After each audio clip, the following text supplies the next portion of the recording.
In this video, I'm going to share you a few tips about how to avoid these winter blues. So I'm back in London now after 2 years, and this is the first kind of winter that I've experienced.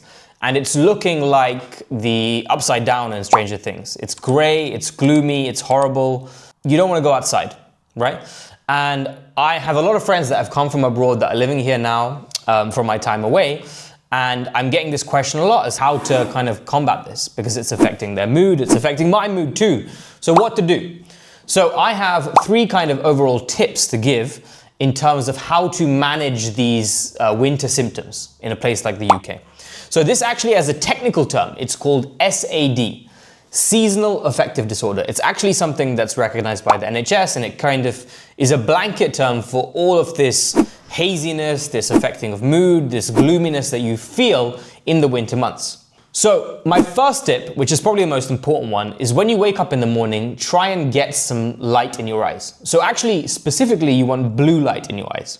So the blue light, it's the best source is obviously the sun, but in the winter, it's gray, it's gloomy, and the sun rises very late.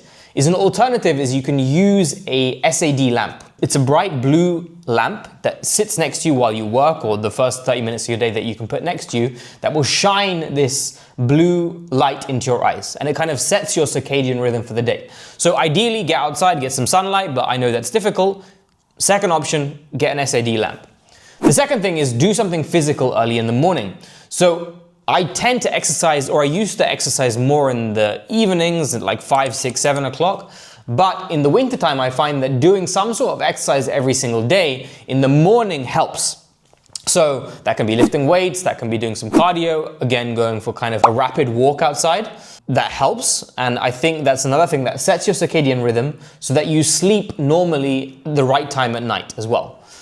The third thing is specific supplements. So the most important one is that in the wintertime, again, no sunlight, you're indoors all the time, you're not getting enough sun exposure, is that your vitamin D3 levels are going to go down.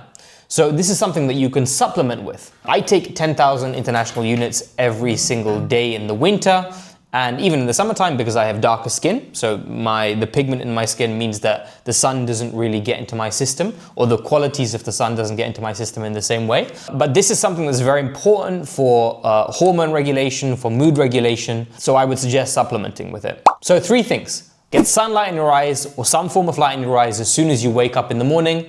Do some physical activity early in the day as possible. Thirdly, supplementation. Like make sure that you're getting enough vitamin D3.